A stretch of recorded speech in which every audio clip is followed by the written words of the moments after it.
Packard, is a training of love athletes. Yes, he is. Daniel believes that in the same way a physical athlete can train their body for Olympic level sport, a love athlete can train their consciousness for Olympic level love.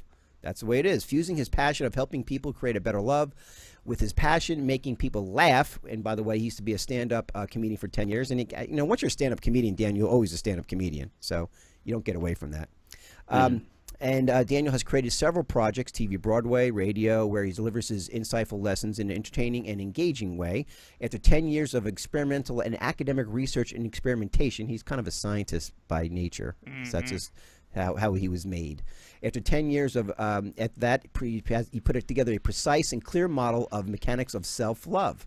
The science of self-love he created gives people a clear and practical understanding of how self-love works, how self-love affects our lives, and how to build self-love on a daily basis. He has a book, Loved One, Loves One Lesson, How They Can Change Everything, and he's also online training series, The Next Level. Check it out. He uses a party with love athletes can utilize an experimental inner working to build strong inner muscles. You love muscles. Nothing wrong with love muscles, right? And that allow them to love themselves. And you can check out Packard.com. Yeah, welcome back, brother. Good to see ya. Oh my God. I'm here. I'm ready. And after hearing all the things you guys are doing, I have to say what's impressive is that generally people who use the word intention never get anything done. It's just a nice word. It's like people who vision board, they don't always get it done. Let's just put it that way. You know, if you see a dream catcher in a house, they don't always follow their dreams. So the fact that you guys have intentions and you actually are creating all this stuff and 200,000 followers so quickly, it's a rare balance of masculine and feminine, and I salute all of you. Wow, thank you. You know what? He puts it right in precise manner. It is a good balance. We do have a good balance of feminine and masculine energy. I think so too. Right. Are you on more on the feminist side, or am I, the... I think it's a balance. You know what I mean? I'm just kidding, brother. It is a balance. Jennifer's probably more on the masculine side, tell you the truth. Yeah. But no, thank you, Daniel. It's great, and it is. And I want you got to get involved off there. Hang on for a minute if you have time. You may not, but if you have time, I want to share some ideas. All right, because it's all about intentional living, right?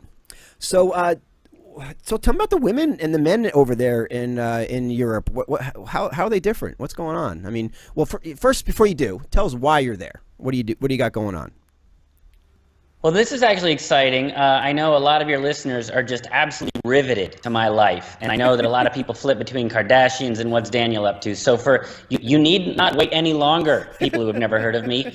About 5 weeks ago, I was invited several months ago, but there's a company named called Mind Valley, which some of your listeners will know. They're quite established at bringing very high quality online personal and spirituality content training to the world, and they do a conference every year called Awesomeness Fest, and it's always somewhere around the world, and it's a big conference with 300 seekers and socially conscious entrepreneurs, and we sort of connect, we party, we take workshops from people like Lisa Nichols, Neil Donald Walsh is here, and so of the 8 speakers that were invited, normally most of them are A-listers with a big long following, I was invited to give a talk to these 300 people, and it was a workshop actually, and I shared my best content, which is the perceptual model that I actually teach in Next Level Love, which is my online training, and I just got so much appreciation and love from the community, and it was very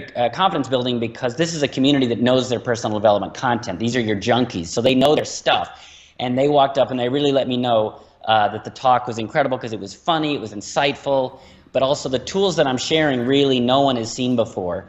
And I felt that way, but when people walked up and said, holy crap, how did you figure that out? It just felt incredible. One, I got to be in purpose and just share these tools, because without people to share my tools, I'm just like a mad love genius in my underwear, which as attractive a visual as that is, it's not that sexy long term. By the way, I do have a calendar coming out, all 12 months of me just sitting in my house in my underwear. Because again, people from United Intentions asked and I deliver. But when I'm not being a beefcake, and the cool part was people wanted to work with me. They signed up for the training. I signed some very high VIP clients. And I really just started owning more what I am and who I do. And I stopped apologizing like I'm bothering people with what I do. And now I just walk up to people unapologetically with this feeling of like, look, you are drowning and I have the life preserver and I need to hand this to you. And it feels good to own just how goddamn good I am at what I do, at helping people change their patterns and get the love that they want quickly. And so anyway, after that Awesomeness Fest, Mind Valley started Mind Valley University, which was an experimental university, 1 month with workshops and retreats and speakers. And so I've been in Barcelona for 1 month with 300 people again, community, learning, teaching, and that's why I'm here. And it's just been so amazing to share this. And so I'm in Barcelona doing what I love, sharing what I love, and they have incredible gelato. And there's a cross-section of men and women here, so I'm here to report what I saw. Wow. So what do you speak? You speak English there or what? No, Spanish. What do you? Spanish? What do you? Well, the nice part is I have, it's Europe, and Barcelona is an incredible city with a lot of tourists. So basically anybody speaks English. But from living in Mexico for 5 years, I have the polished Spanish of a 3-year-old Mexican. So I can order ice cream. I can say, "Have you seen my dog?" It's yeah. If I want to seduce someone with no hearing, I can get it done. And it's just, yeah. But also I'm just seeing not so much how each culture is different, but as someone who grew up in America, or as they call it here, America, I'm really seeing vibrationally the difference between North American women and women not in North America. Because when you grow up in North America, it's all you know. You think, well, that's a woman, that's all I know. Yeah. And when you leave the United States, when you can actually escape the gravitational field of the Death Star and you think, oh, there's all these other types of chocolate in the box, it really opens your eyes. And I want to say, I say this with as much love as I can, but there's 12% resentment, and I just want to own that being a male in North America has not always been a thrilling experience. Nothing like being called a misogynist all your life. Yay!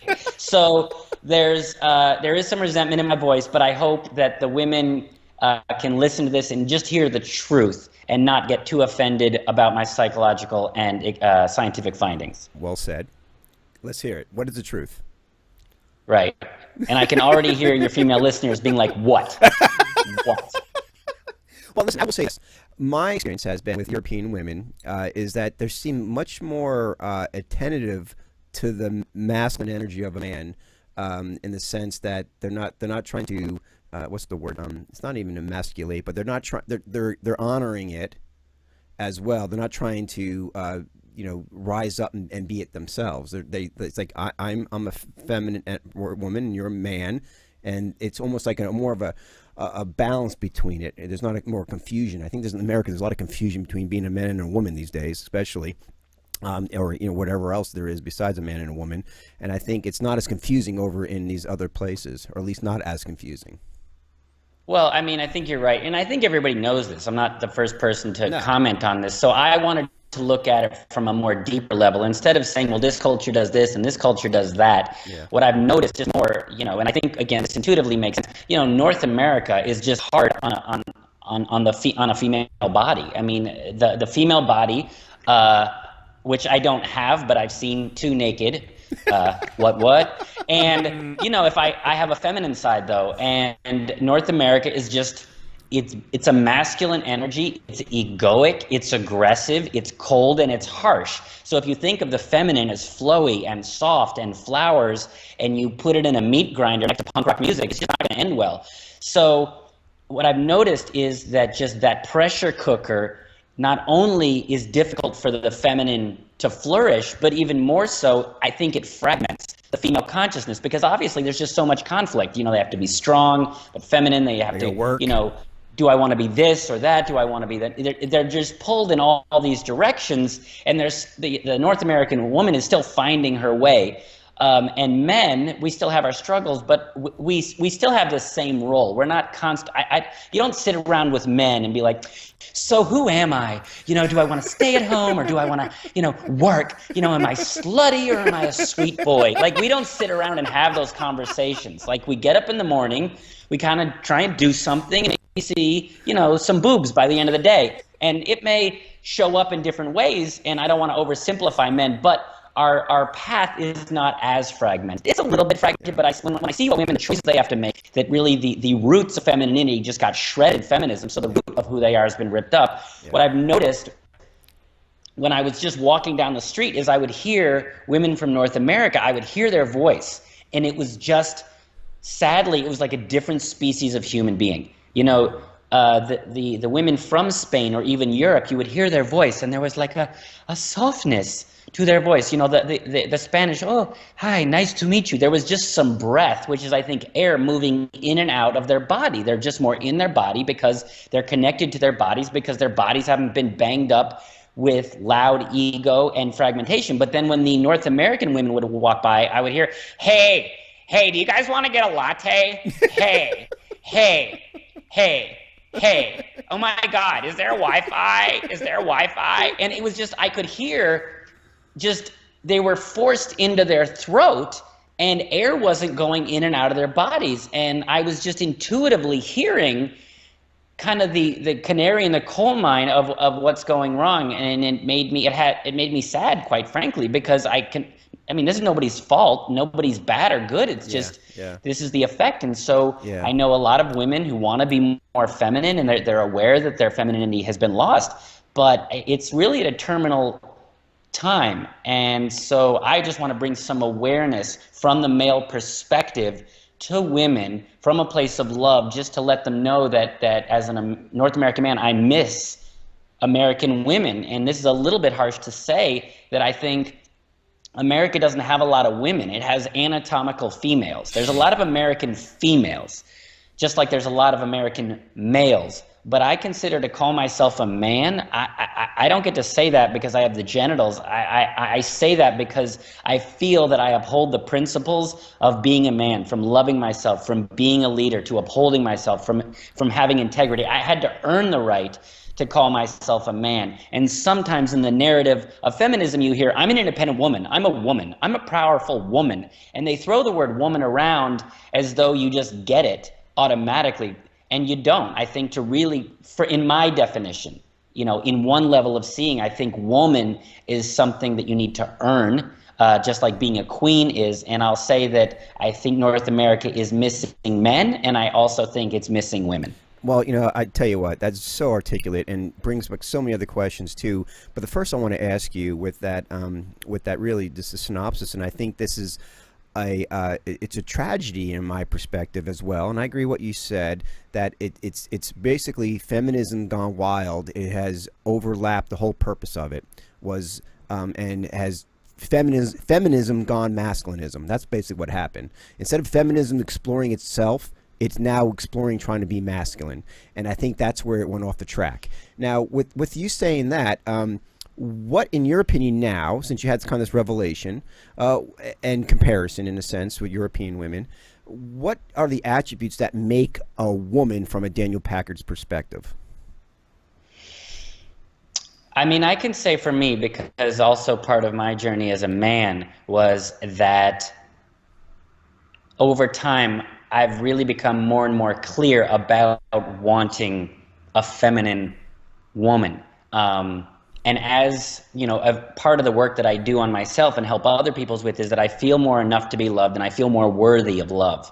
And when I felt kind of like 8.5 worthiness, meaning an 8.5 woman or an 8, well, that was a North American woman. I was with women that were nice and fun and interesting and smart, lots of great qualities, but they were missing these higher level qualities that my heart yearned for, which was softness, nurturing, listening, a quiet ego, to be okay surrendering from a place of power and not having to look like anything. And as I've grown into feeling 10 out of 10 worthy of a 10 out of 10 woman according to my standards, I'm now really looking for that. And I've been quite discerning. The way, if you're a wine connoisseur, you don't have cheap wine. I'm very discerning about the women that I talk to, who gets near me. And from that desiring of a high level of worthiness, I've become, like, I don't want to say an expert, but I've been exploring, like, as long as I feel worthy of a magnificent woman, what would that look like to me? And there are traits that I think many people or men would want, but they almost don't feel worthy of it, or they're in a country where it's not there, so they don't know to dream. So for me, I want a woman that really, truly, and keyword consistently, these are the qualities that I find in any human being, but for a woman, is that I want a woman who's very, very aware. And I'd add to what you're saying is, it seems like one of the attributes that you just listed, from the softness to the nurturing to the aware, I assume, of her feminine energy, feminine self, but is a really the woman has been so attributed to the unconditional love. That sense of, listen, you're my son, you're my child, I'm going to love you no matter what. You're my husband, I'm going to love you no matter what, you know. And it seems like, here, just through this massive media corruption and confusion, I'd say, people don't even know if they're even a man or a woman anymore. I mean, they're teaching little kids 4 years old, you could pick what sex you want to be. I mean, it is so insane that it's not even funny anymore. It was funny initially, but it's not even funny anymore, because I consider it really more on child abuse than anything else going on. But with the sense of tapping into that unconditional feminine energy of a woman, it's, and we got to help our sisters here in North America to a degree to fight this confusion of roles, this embracing of this masculine energy as that's what I need to do to compete with the male energy or to attract men. What you can attract is a man who's not a man. You can attract a man who wants to be controlled and wants to stay home and smoke pot and watch video games. That's the person who you're going to be attracting if you don't allow yourself to be that receiver and the male to be the giver, the natural flow of male and female energy, on that sense. So, and it can be done in many different relationships, even in gay relationships. You usually have a male or female energy. So you could balance that out, but it has to be that balance between the male and feminine, the masculine and feminine energy. And it seems like, Europe, your experience has been, you're finding more softer, unconditional women. Well, yeah, I am, but I want to always go back to the deeper issue. Even if look, we all kind of get this, that the femininity went missing. Now the question is, what's the solution? Because otherwise it's just a bunch of finger pointing. Exactly. And so for me, it's about the solution, because even if, I know women, and I even have clients that come to me and say, I'd love to be more feminine. I mean, they get it. And so without an actual how and a solution, I don't want to sit here and point fingers. That's just, I'm a scientist. If I can't help you, I don't want to sit here on a soapbox and tell you. One, I have compassion for it, but the point is, even if you want to be more feminine, you can't pull it off unless you understand where it went and how to get it back. So my way of helping is, and part of the tools that I teach, is this perceptual awareness technology. And it basically shows us ways, it's the actual how of self-love. And the importance of this is, and I've said this before, is as we know, North America is very difficult on North American women, just the vibration, the culture. However, in addition to that, women need self-love more than men. And people will say that's ridiculous. Let me explain. Masculine energy is linear. It's forward, it's getting stuff done. Going out, being a leader, moving stuff around, moving your mouth, and people listen. Okay, so if you're a male and you don't love yourself, you can kind of fake being a guy. You'll never be an integrated, joyful man, but there are very, very wealthy men, some of them in the Oval Office, where you can get a lot of masculine stuff done without self-love. In fact, being egoic and not loving yourself serves you well, and you can function, keyword function, in a male environment. The feminine, however, is about open. It's a flower. It's about surrender and flow. If you don't love yourself, you're constantly controlling, you're contracted, and you're quite frankly afraid, and you're fearful. So you contract, and you contract the flower. So a woman, if she doesn't love herself, she does not have the nutrients for the garden for the flower to open. If she does not love herself, there's enough fear such that the flower is too afraid to open and be vulnerable. The garden is too malnourished for overflow, which is where the feminine gifts come from. And when you're afraid to love, you control, because you're trying to avoid getting hurt. But controlling is the opposite of surrender, which is, again, feminine. So female clients come to me all the time, and when we nurture the garden, when we create that foundation of self-love, it allows them a foundation, the nutrients of the garden, for the flower to more naturally open. So to all the women out there, and I know if they're listening to this show, they know they want to be more feminine, I'm guessing, and so I want to encourage them not only to look at self-love as part of your diet, but also it's my honor to bring these tools to you if anyone's interested. No, brilliant point.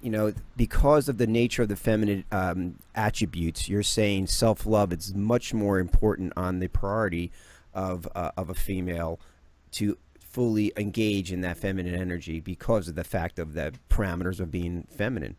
And I think it's incredible insight to pick out. And yeah, some people may be offended, but you know what? That's ego. And once you get past the ego, and I think our culture here in America has been challenged and tainted, and it's progressed in many ways and then digressed in many ways. But I think people are still trying to figure it out. But I think having insight, like you just said, could help, because most of the people I talk to, I mean, there are a lot of, incredible women who are in touch with their feminine energy and who, just like you say, they flow, they're soft. I mean, they have that here. It just seems we are creating a culture that's kind of getting away from that rather than expanding that. And I think that's something that we need to look at overall. But let me ask you a question. Often what happens in America, kind of like what happens in California happens in the rest of the country. What happens in America happens what happens the rest of the world to some degree. Do you see this perversion of feminine energy affecting European people? I mean, a little bit, and there will be an influence. Obviously, women here are professionals, and the second you go into masculine energies, that's going to have an effect. But it's not nearly as bad because femininity, again, being a woman, that's a garden. It's a garden of, meaning you need to learn it. You need to be raised with, you need to cultivate femininity in the same way you need to cultivate masculinity. It's an alive organism that you need to keep alive. And feminism just ripped up the garden. It was just a consciousness holocaust that just ripped up the garden.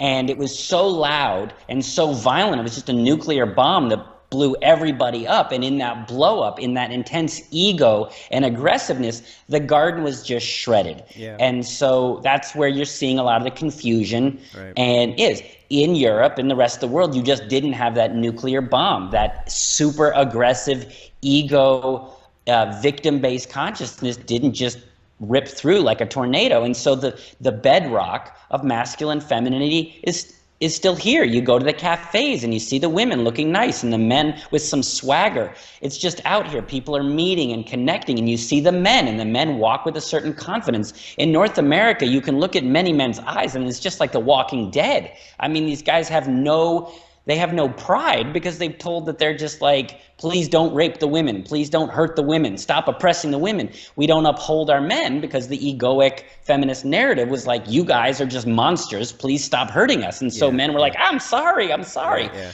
But that didn't happen in Europe and the rest of the world as much. And so men have a certain pride in being a man. The idea of being a man is a role that you take. Whereas in North America, Macho. it's like kind of shamed. You're kind of like Gollum being like, I'm sorry. I have a penis. I'm sorry. I'll put it away.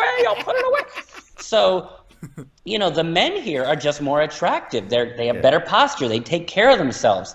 And so, yeah, it's a little bit less, but it's quite wonderful here. It's ironic because, we just had Jennifer Mayaki was on the line. She runs this dating service here, 101 in Atlanta. And she was like, Tim, she matches people. She matches men and women. And she's like, women still want the alpha male. No matter what the media says or the television says or Entertainment Tonight says or Hollywood's trying to push down their throats, women want an alpha male. And, they don't want an abusive alpha male. They want an alpha male who is in touch with his feeling, who has a nice balance of feminine and masculine energy, but yet is a male, is that masculine energy, and they still want that. You're not going to be able to, breathe that out of people. I mean, that's just kind of part of our human DNA, is it not? Well, it is. It's in it. And even if it's not alpha, it's just a leader. It's just, whatever that masculine is, be confident in himself, be a king. A blind spot, yes, they still desire what they desire because it's part of genetics. And, if you want that, unfortunately, partly due to femininity being so harsh on our men and that confuse the crap out of us, that's not the male default state in North America. I mean, I was a lovely man, and I just, they talk about it. We got our balls clipped off. I downloaded that shame, and I'm guilty of that. I reclaimed my masculinity. I reclaimed being a king. I walk into a room, and I own it. And I've been told by women that I've known that, like, you're the most masculine man I've ever met. Now look at me. I'm a fruitcake. I wear lavender, okay? I'm not just wearing purple. I'm wearing lavender, the official color of gay men. And yet, women are saying you're the most masculine man I ever met. Now, one, that's a bad sign. When I'm the alpha, when Mr. Rainbow Shirt is The alpha, not a good sign. That's not good. But and I said, what do you mean by that? And they're like, well, I can't push you. You know who you are. When I test you, you push back. You know exactly who you are, what you want, and that's what they're picking up on. Now, part of that is that I reclaim that, and that's what I help men do in these trainings. But also, I attract feminine women. And I demand it. I want a woman who wants to uphold her king. I want a woman who loves nurturing her king. And so, unfortunately, this nurturing quality is missing, and that's even if you find a good man, it's shunned. It's shunned now. That nurturing, it's shunned. Even but more to say importantly, that, they've just lost it. They've lost it. And when I would go to cultures like Mexico, and the women are feminine, it activated the masculine. In San Francisco, I felt like a lemur monkey with polio. I got just nowhere. And I'd go to Mexico, and women would say, "Hi, I'm the woman. You're the man," and it would activate the leader and the seducer and the charmer and the romantic. So, ladies, I understand that the men you're attracting are not what you want. I totally get it, and I have full compassion for you. To get that back, you need to feel more worthy and attract a better man, but you need the feminine to activate the masculine.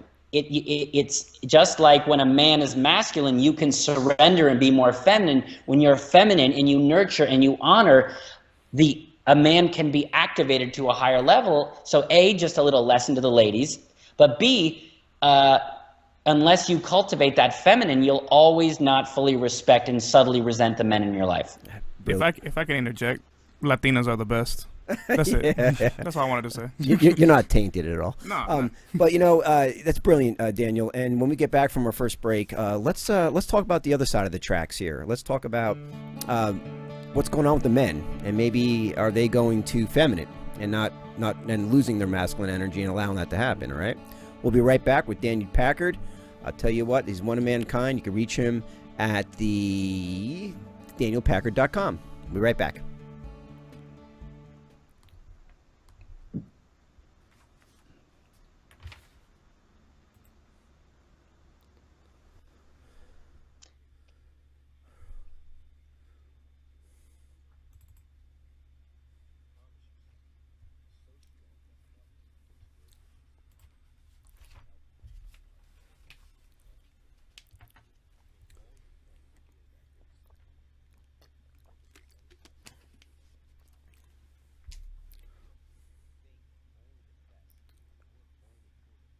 And we are back with Daniel Packard. We hear you fine.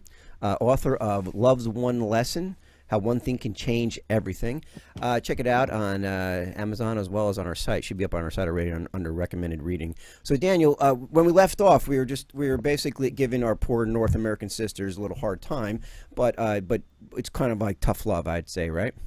Pun intended. Sure. Right.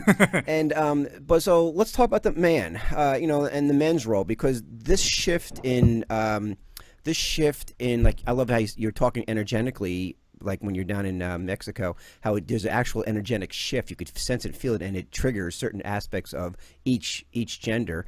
But this shift in the feminine energy going masculine, it almost seems like there'd have to be a polarized shift of masculine energy going feminine. It seems like that would be a natural occurrence. One couldn't. You could have to have a symmetrical change. It seems like one would have to have one could only happen without the other one happening. Yes and no.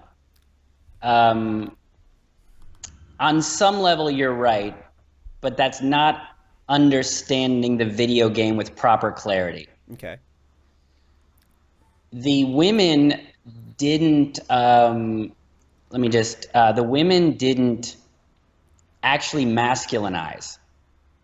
See, that portrayal, one of the we're about to go heavy level matrix flip. Are you ready to get this? That's what I'm all about. Bring it on. Oh my goodness. All right. A fundamental pillar of the exaggerated North American egoic feminist movement, the fundamental thing that nobody likes is that it's irresponsible. When you look at it, that's really the part that people feel is kind of cringeworthy. It's an effect of the victim culture. Is if you think you're a victim, you're not responsible. That's just human nature. So you'll hear, women have become masculinized. right? As if the problem is they became masculine. And that's partly because it still wants to subtly blame like men a little bit and not take responsibility, because actually what happened, and nobody wants to see this because this is a way harder pill to swallow, there was a defeminization. That's actually what happened. The feminine was torn up and died and not taken care of, and as a default we fell into more masculine. And feminism doesn't like to acknowledge, oh my God, we killed ourselves. So it sounds better to say, oh, we became masculinized because we went to work and such and such. No, that's part of it. But nobody wants to say what really happened, which is that women really allowed their sacred gift to be kind of murdered. And nobody wants to really take responsibility for that. I know I sure wouldn't, because they should be saying not that women became masculinized, but that there was a defeminization. And that would really allow women to take more responsibility for what happened. That's my first point. Go ahead the again. second point is the feminine went missing because, again, feminism is quite egoic. It's quite harsh. It's quite aggressive. So it's like the masculine and the ego took over and just gobbled up the feminine and tore up the garden. Men, however, went missing not because we lost the masculine, we just got the shit scared out of us. It's more that. It's not that my masculinity went missing or I was demasculinated. I was petrified to be male. And I was given all these conflicting things of like, well, talk to a woman, but don't hit on her. Glance at her, but don't stare at her. Seduce me, but don't be a pervert. Pursue me, but don't hit on me. And anytime a woman there was all this heavy language, like he's a pervert, he's a douchebag, this very heavy language that I understand just scared the crap out of me. So it's not that the masculine went missing, we're just petrified. And that's a different journey. And I want us to understand that because, again, I want us to take responsibility for what happened from the healthiest place possible. So what can men do? I believe our role in it is that we let this happen. We did not stand up for ourselves, and we let words like misogyny just get thrown around willy-nilly. And I see men saying, oh, there's misogyny. Misogyny is a horrible word. It means you hate women. That is a heavy thing to accuse someone. So nowadays in the media or in conversations, you'll see a man do something to a woman, and it'll be like another example of misogyny, which is really a very horrible thing to say, and considering maybe he's in pain, maybe he's confused, maybe there's 39 other reasons, like he's a human being. And men just sit back and go, oh, we're misogynists. And I'm going to say, men, you have to stand up and go, hey, you think calling a woman a bitch is objectifying? Try calling a human being a hater of woman every time he does something you don't like.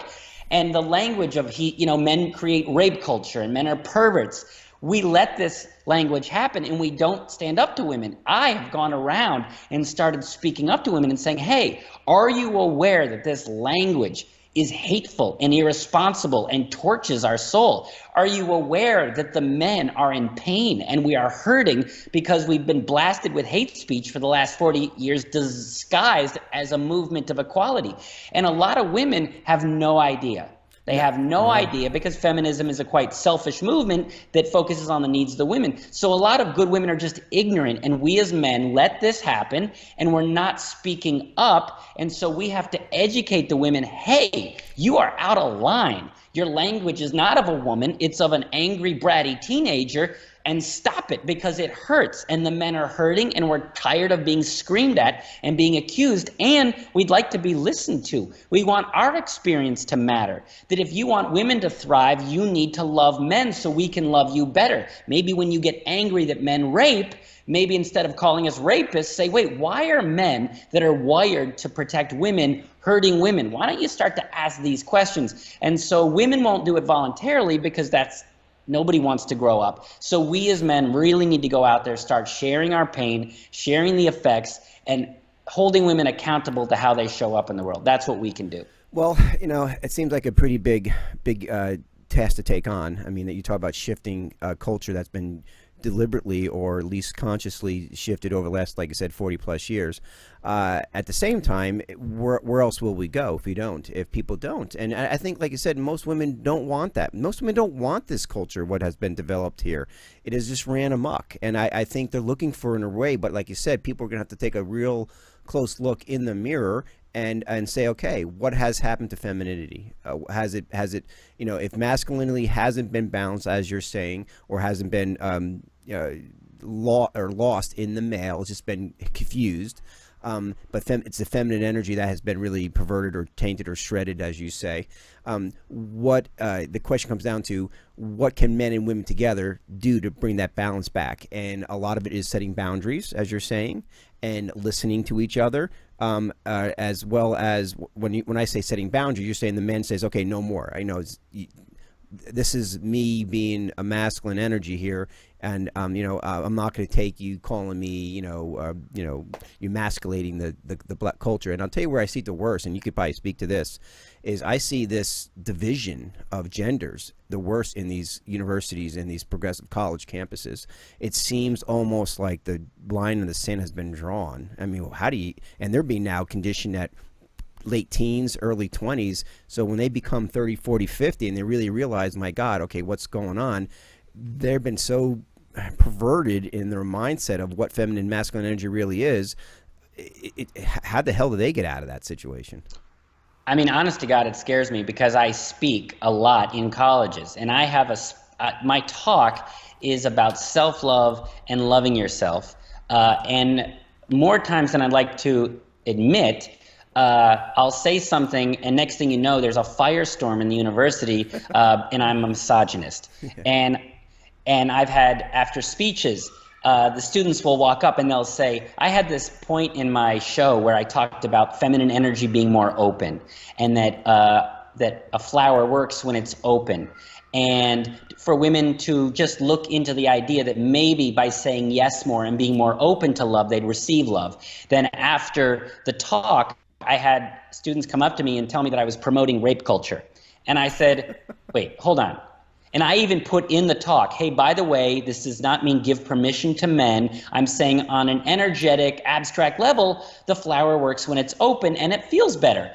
And I said, so I made a disclaimer. And they said, well, people could interpret it as allowing rape. And I said, no. And I said, I'm very clear about it. And they said, well, you're so part of rape culture, you can't even see it. And it was just the weirdest conversation because they're not listening. It's just pure ego. And in the ego, you can just tell yourself whatever you want to hear. You don't have to do the most important thing, which is listen. They're not listening anymore. And so I have been afraid of my life twice in my life. One was in the London Underground after a British football match where these drunk British fans were. I was actually afraid for my life. The other time I was like, I'm in danger, was being torched by some 20-year-old college students that were just like, ah. And I even turned to them and I said, hey, you're aggressive, you're scary, you're not listening, and it just really doesn't feel good. I was vulnerable. Yeah.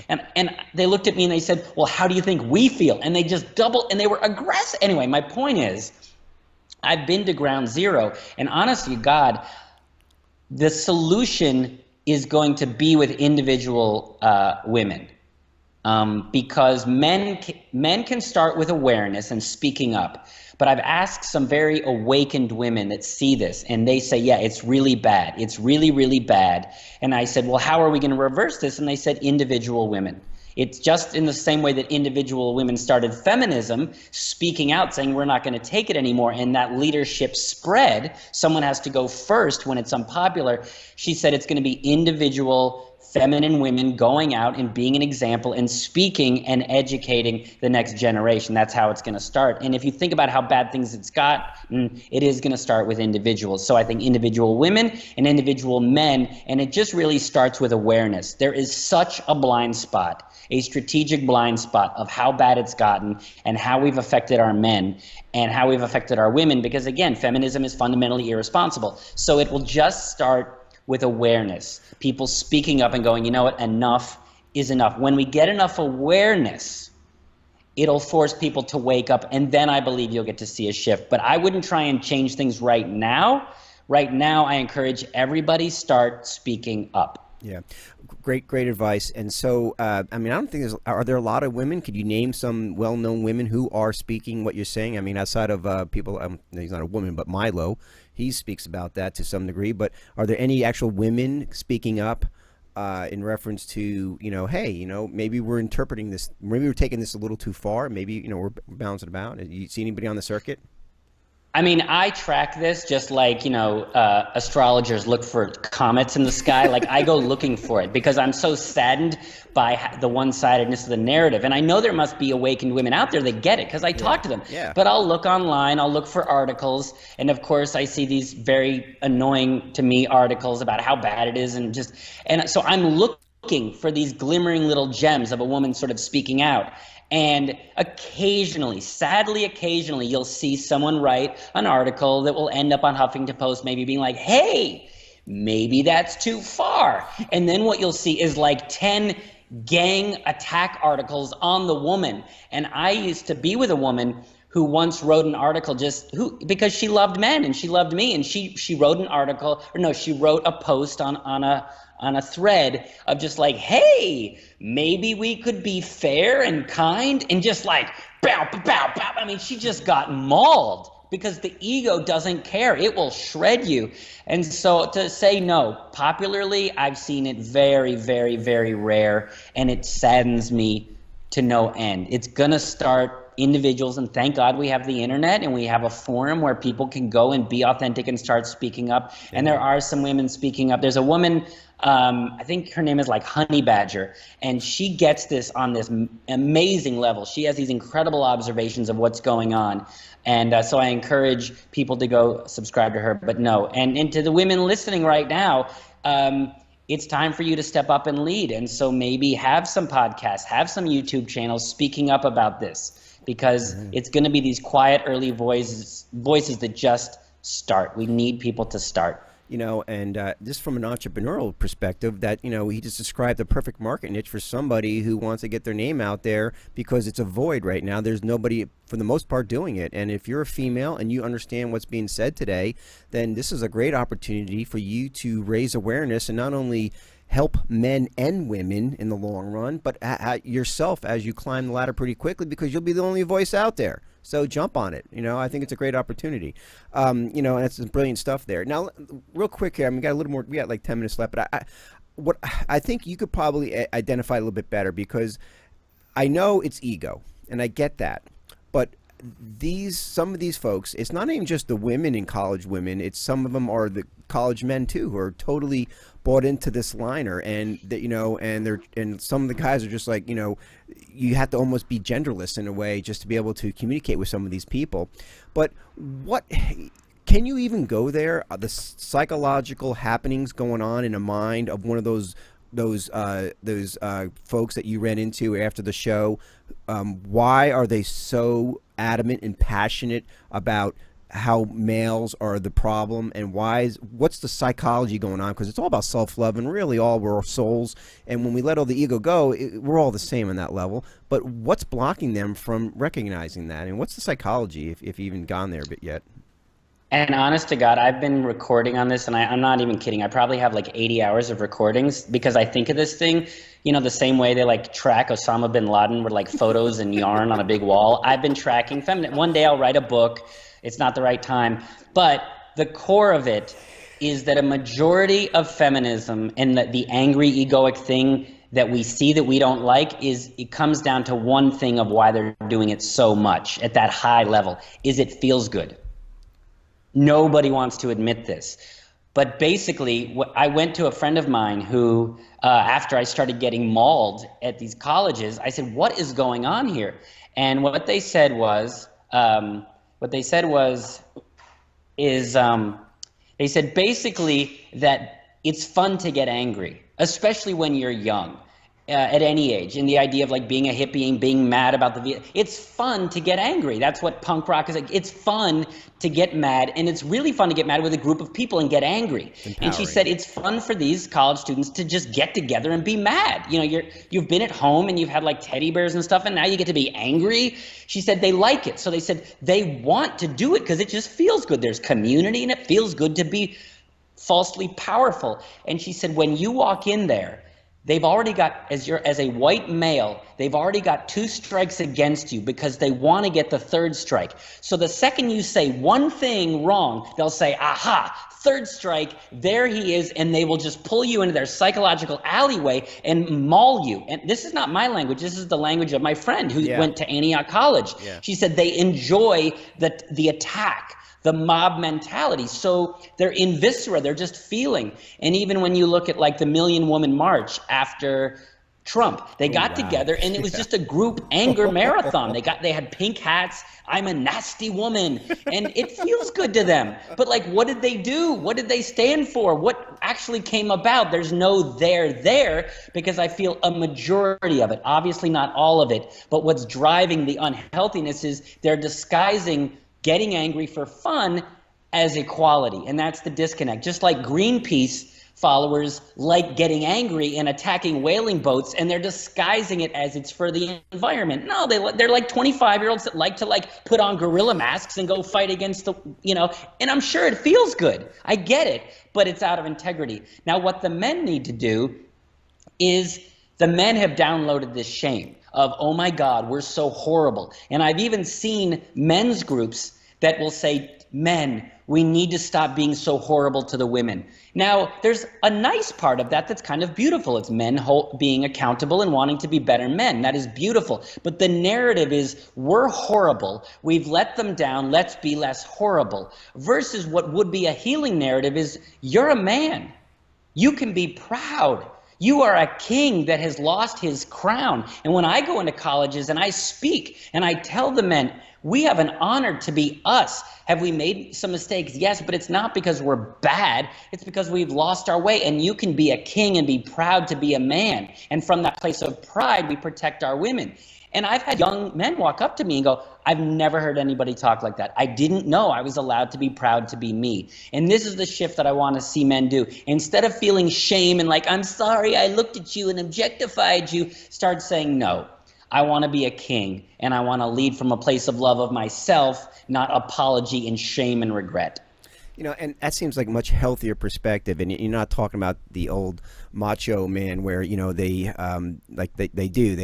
look down on the woman. No, they see the woman as the queen. They see the woman as their equal in that sense, or that love and that ability. But it's a different new relationship that we're going into. When a man gets in touch with his feminine side, a man gets in touch with his balances with his masculine side, you have a real man stepping up to the plate, and they're going to attract a real female. And if the females have been tainted by this masculinization of feminism, they're not going to be able to rise to the occasion to meet that new male. Exactly. And you know, I help people with self-love. I give people tools to actually build self-love. And when men hear this, they get it, but you know, they want to know how it actually benefits them. They sort of get it. And I'll tell you that as a man who truly loves himself and now knows how to help you with these tools, and I uphold myself, I'm a real king. And when women are around me, they treat me incredible. And a lot of the things that men don't like, why do they do this? Why do they do that? When you're a man, you attract a queen. Now, queens don't do that stuff nearly as much. Princesses do. And when you're a low-value man, you're going to attract a princess. A princess is an attractive woman. She has lots of great qualities and you like her, but she's not a queen yet. She's not a woman, and so she can't treat you like a king. But also, when you're a king, women want to honor you. Women want to take care of you because they see the beauty in you, and that activates the feminine. And instead of you begging for sex like a beggar in like a Dickens novel, they want to give you sex because they're like, I'm proud of you and I want to honor you and give you the gift of my body. So take this from a guy who used to be like a little sexual beggar. I'm not a beggar. I am me. I own it. Women come to me, they adore me, but most importantly, they treat me incredibly well. They don't pull those shenanigans because they know I'll leave. But also when I'm in the house, I feel amazing. I feel like a leader. I used to be an apologetic bitch monkey, and it just doesn't feel good. Yeah. And so I want to tell men, I am telling you, and I want to show you this. Okay, I actually have gray hair. I'm a rare silver front gorilla. That's me. And I want to tell you guys that women treat you better, and if there's not a better reason up front to fall in love with yourself and to find out about the work that I do, that's it. They treat you really, really well. Beautifully stated. And, it goes on the other end, too. If the men don't step up and, like you said, start speaking out and finding their boundaries and finding out where their strength is and not allowing to be emasculated, not allowing themselves, if they stop allowing themselves to be that way, they're going to miss out when a queen shows up in their life. And they're not going to be able to, the queen's not going to attract, not going to be attracted to them. But she won't even walk up because it's vibrational alignment. A woman who's gotten to that level wants a king, so she won't go anywhere near you. I'm telling you that. You know, I find, and I'm sure this is just, I don't know what stats on there, but I find a lot of women who've had children, like mothers, seem to is more likely to have that queen mentality because I think they're experiencing unconditional love. They know what it's like to have that when a child, you have unconditional love. Not that it's a criteria. I'm sure people can be queens without having children. It just seems that it's a triggering point. It forces you, if you're not ready, forces you to start thinking about somebody else. Yeah, I could see that. I mean, I don't want to speak because I don't know, but there seems truth to that. Yeah. But I want to let men know, and I guess this has gone on for men, that again, most men know exactly what we're talking. They know they've stepped down. They know. I mean, I coach very wealthy men who in their marriages are just little eunuchs, and they know it. And this is not new. However, if you don't love yourself, you cannot pull this off. God created women that if you don't love yourself, they will ruin your life. They're shiny, they're manipulative, they're better at being emotional, and at the end of the day, you want to have sex with them, so you don't want to piss them off. So if you don't love yourself, they will eat you for breakfast, and God makes sure of that. And I can tell you, if you want to be a man and you don't love yourself, you're going to want them to validate you. You're going to use sex as validation, and you cannot be a man and stand up to them. They're going to win. Yeah. So I want to tell all men who out there who want to be stronger, more grounded men, my journey to get to this place, remember, where women are calling me the most manly man they've ever met, it wasn't because I do anything particular. I didn't read a book. It's that I adore myself so much that I just do not need your approval one iota. And from that place, you're an automatic leader, and you lead from a place of self-love, which works. You don't need their approval, but also, when you love yourself, everybody knows that's the most beautiful quality in the human kingdom. Now that we don't have to kill bison to get their affections, it's now self-love that women find. And I adore myself at such a high level. I'm not kidding. When I lived in Harlem, I would walk down the street and 6-foot-tall black women would stop and stare at me and start scoping me, confused of why is my body being turned on by a 5'8" Jewish kid? It's because the self-love is so high and women are intuitive. They pick up on it. And my form doesn't matter, and they walk up. So I cannot tell you again, men, being relationships with women where you don't love yourself is one experience.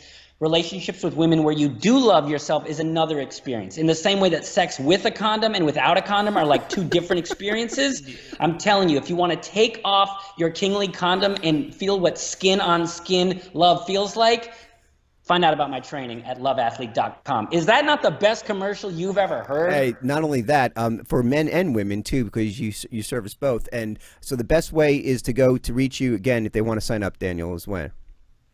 If they want to find out more about me, the trainings that I do, the free book that I have, coaching with me, workshops, it's just loveathlete.com. Okay. And depending on when this airs, I have a training where I give you the tools to dismantle not enoughness from your bloodstream so you're naturally authentic, you're naturally open. All the things you want to do happen naturally, and that starts on July 19th. However, we do have them every 3 months. Excellent. Loveathlete.com. Excellent. And last question for you, because I know we got to get going, is you have just rocking and rolling. What have you shifted in your life really to bring this in the last handful of months? I mean, what do you equate it to? I think it was two things. One is, I think I've shared on the shows in the past that I just came out of a very difficult 2 years where I was dealing with PTSD, with emotional trauma. Yeah. And it forced me by the hand of God to truly go through a certain type of evolution that most humans would never do. I would not have chosen it, but God made me do it. And it forced me to fall in love with myself at a whole deeper level of deep inner child work. And my heart got so shredded that it didn't go back together again. And certain mystics talk about this. When you get your heart broken so badly for so long, it can't reform. And kind of the way, you know, the metaphor of the cocoon to the butterfly, they talk about how the caterpillar actually dissolves and then reforms as the butterfly. I dissolved, and I came back as this phenomenally heart man. Yeah. And people walk up to me and they'll say, what are you? Why do I feel loved? Why do I feel so seen? What the hell is going? And they're feeling it. So I think that people are trusting me from a much deeper level and really feeling someone that's truly loving themselves. It's not just a catchphrase on Facebook. They're feeling it, but also from coming to this month and these people being selected by these high-level conferences and people inviting me to speak all over the world. I'm really owning it and just walking into a room of like, you're in pain and I've got the medicine, and I'm not asking you, I'm telling you. And it feels good to me. It's magnetic, but also people want to be led. And so I think that's two things. And also I think just God is helping me out. He's seen me do the really gnarly, courageous work that almost no human would ever do. And he always told me, if you have the courage to go through the icky middle and through the eye of the storm and the dark night of the soul, if you do it, I'll take care of the details. And I can tell you this, while I'm pretty smart, I've paid attention, you know, I wear nice colors, all the success that comes to me is because I'm goddamn courageous. I have a level of courage most humans don't have, and because of that, I've seen things and learned things that most humans would not learn in one lifetime. And so my gift to the world is to report back what I found through this courage so that it doesn't have to be as long for you. I save you time so you can have your epiphanies faster, so you can learn your lessons faster. I went first, scared the crap out of myself, so you don't have to be as afraid, and it can happen a lot faster. You can reach him, and you can reach Daniel at loveathlete.com. And I'll tell you what, Daniel, I'm feeling the energy here, the shift, and I'll tell you what, God bless, man. You are just incredible. And I just want to say one last thing for our audience to hear is that, you know, First Amendment rights are so important. And whether something resonates or politically incorrect in your life or you hear in other places, you have to hear other people's story and listen to them. You don't have to agree. You can disagree, but you have to allow yourself to listen and then make your mind up. Because once freedom of speech is killed, and it's on its way, it's in many ways being censored left and right on not only channels like what we're on social media, but all over the news and all over different places, and people have their own political agenda. Once you allow first authentic conversations like we're having today, even if you completely disagree with it, you don't allow it to be expressed, then you're only taking away from yourself. And we can never grow unless we allow ourselves to be exposed to other thought and then choose whether it makes sense or not. Use reasoning choices at that point. And it's very important to remember that, especially when you're in college, you're speaking to a college group of kids and they won't let you get 2 cents out, you know? So... yeah, thank you. I totally agree. Yeah. And I honest to God mean, if we just listened 2% more, we're so blind, just listen, just 2% more. And if you won't listen, then acknowledge that you're not listening and realizing what's the effect on you and people. If you're just not listening, maybe you don't know as much as you think. If you're not willing to listen, maybe you're not as aware and smart as you think. If you're not willing to listen, that's a red flag that something on your end has to shift. Yeah. Well, Daniel, listen, absolutely right. And amen to that, brother. Hang on a second if you have a minute. And guys, listen, it was a great show. You enjoy it. We'll be putting this up on YouTube tomorrow, if not sooner, maybe later today. And you catch, of course, listen again on Facebook Live as well as on Spreaker Live, too, anytime you want. Daniel, thanks again for coming on. You've been wonderful. We'll get you on here next month, too. We have a lot more to talk about. All right.